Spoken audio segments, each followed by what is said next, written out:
my name is Brooks. I am filming another video. Today I'm going to be talking through my birth story experience, however you want to put it. So,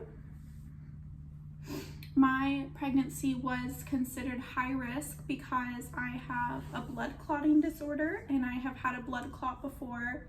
So with the increased risk during pregnancy of getting blood clots, I was on blood thinners my whole pregnancy, just a shot in my tummy.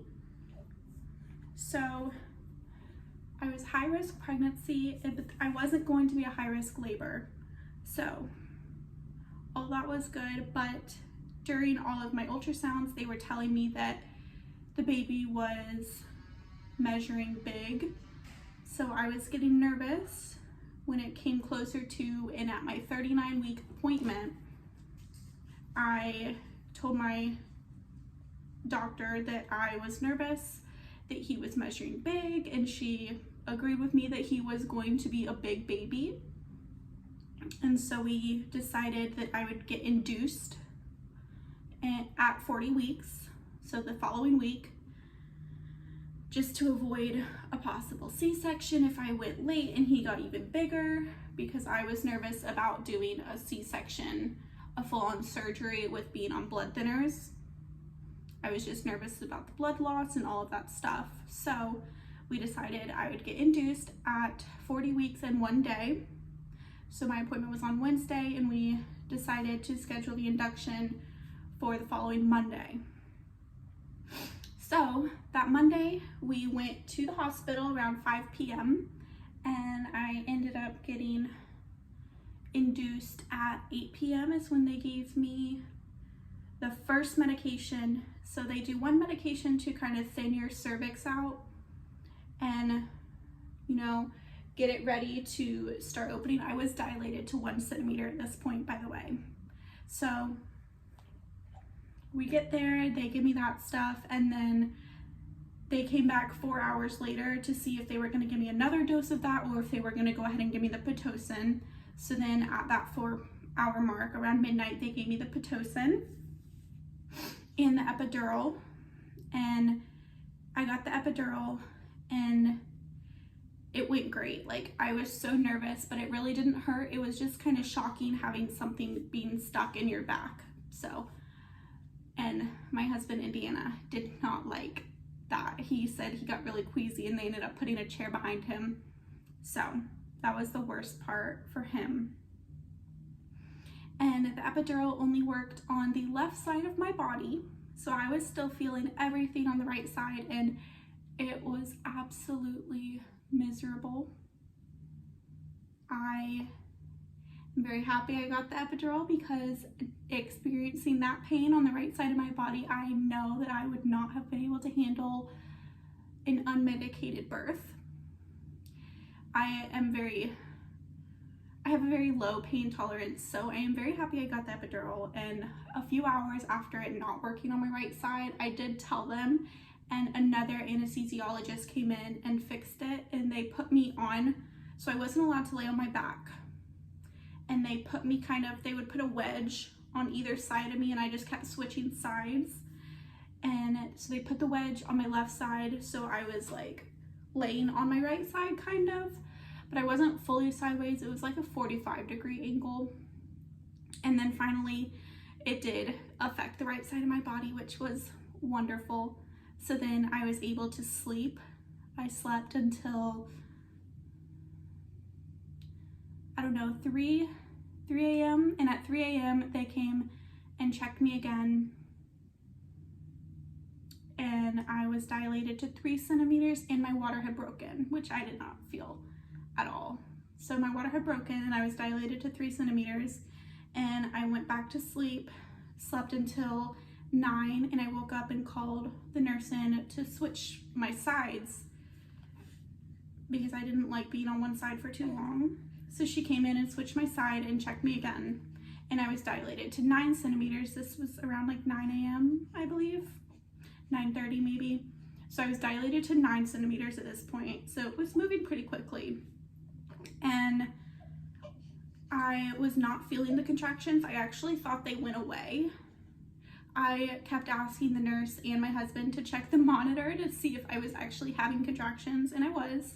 Pretty big contractions, very close together. Like, I was definitely contracting, and it just felt like a little bit of pain. I was so nervous that it just stopped, but it did not. So she was prepping everything.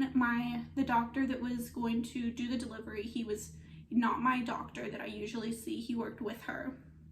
So he was closing up a surgery. So she was getting everything set up, and then all of a sudden I started having a very intense urge to push. Like, my body was telling me it was time. So I told her that, and she checked me again, and I was fully dilated and she could see his head. So she was finishing up and checking on the doctor, making sure everything was good to go for me next. And I told her that I needed to push, so we were going to do some practice pushes. And she looked, and if I had done any practice pushes, he would have been out. So we did not do any practice pushes. I was basically having to just ignore this urge and just breathe through it every time, because it was every time I would have a contraction, I needed to push. And so every time that would happen, I would just breathe through it and hold him in, basically. So my husband, Indiana, he actually went and looked and saw the baby's head, and he said it was absolutely crazy. And then the doctor came in, and immediately I had to start pushing. So they got me all set up, and I was 1000% numb from my waist down. I could not feel anything. So I didn't even know if I was pushing correctly. I didn't know anything. But what they do is each contraction you push 3 times for 10 seconds. So I went through the first contraction, pushed 3 times, and his head was out and everything. And then Indiana watched the whole thing. I did not watch any of it. I thought I would want to be completely honest, because I had heard everyone say when you can't feel yourself pushing, you want to watch to make sure that you are doing it. Otherwise, you could get discouraged thinking that you're not accomplishing anything. But I did not want to watch. There was like a little reflective thing on the ceiling above me, and I started to watch, and I just couldn't. I have a very weak stomach, so I did not watch. But then the second contraction came around, and I went through 3 pushes again, and then the final contraction came, and I wasn't feeling them, so they were just telling me when to go. And I pushed twice, and he was out. So I only pushed about 8 times for 3 contractions, and he was out, which was incredible. And he was not big. He was 7 pounds 6 ounces. So I don't know why everyone kept telling me that he was measuring so big. I did have an ovarian cyst my whole pregnancy, so in my head I'm kind of thinking maybe that was affecting what they were thinking his size was. So I don't know, but he was not big at all. The actual pushing part was so easy. I did not feel anything. It was wonderful.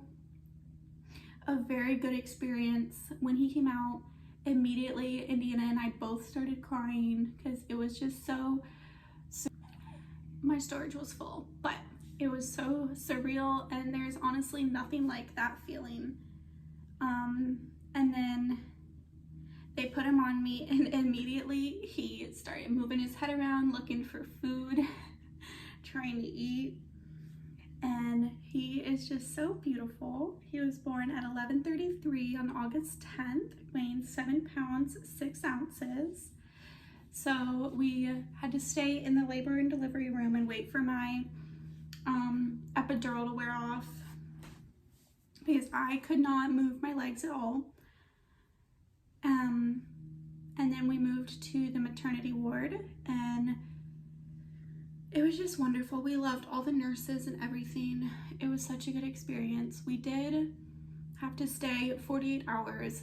At first they told me I was clear to go home after 24 because I passed all of my tests they did before birth, but then they tested him for the same blood clotting disorder I have, and they did not want to release him until they got that back, which just took so long. They got it back the night before we ended up leaving, but the pediatrician was already gone, so we had to stay and wait, and then we didn't end up getting released until the next day around like 3 p.m., which was honestly the most frustrating part. Postpartum has been pretty good. I'm already feeling great. I was feeling pretty good honestly the whole time. I was super excited when I was able to get myself out of bed without help and like go to the bathroom and stuff, and then I was super excited when I was able to get him in and out of his little bassinet in the hospital.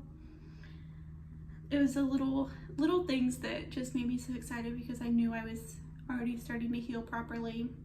So everything was just all good, wonderful, and we are so happy to be home. He is a little over a week old now, maybe a week and a half.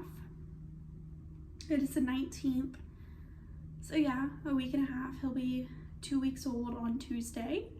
So he has got his second doctor's appointment tomorrow, and he'll get weighed again, and then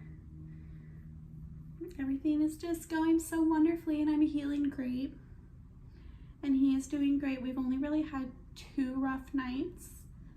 Other than that, he eats like a champ. He started breastfeeding like a champ immediately and has just been doing so good. My milk supply is wonderful. Everything is just going better than we could have ever expected. I was preparing for the worst because you hear all these horror stories, your family tells you horror stories, and you just really go in expecting it to be so bad. Anyways, this is my cute little guy, Ryan McKay Nelson. He is so handsome and so sweet. He makes the cutest little faces. His favorite one is, it is so cute, and he loves to be lying on his back or lying on his dad's chest, like on his stomach. He is just so precious, and we are so thankful and so lucky. And I'm so lucky that I had such a good experience as far as labor goes, and I will do it 100 more times if I want to.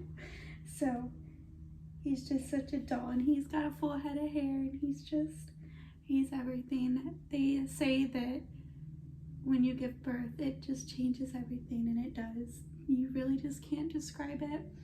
It is the best feeling in the whole entire world, and I cannot wait to see him grow up and to see who he becomes. So I would like to film another video kind of talking about everything that I have loved using postpartum and for him as a newborn. We did not have any clothes that fit him because we were preparing for a big baby. So we did have to go out and buy a bunch of clothes, not too many though, because we know he's gonna grow so quick because of how much he eats. We also have already gone through like 3 boxes of newborn diapers because he goes to the bathroom so much, and we only had 1 box, and then they were very stingy with us bringing extra things home from the hospital, which I was told to just get as much as you can from the hospital, and then I wouldn't really need things that now I wish I had got, because they didn't want me to take home a bunch of stuff, which was kind of frustrating, but it is what it is. We are making it work. So yeah, stay tuned for the next video, and I hope you guys liked it. So like and subscribe, and next video will be a newborn / postpartum favorites. So yeah, say bye bye.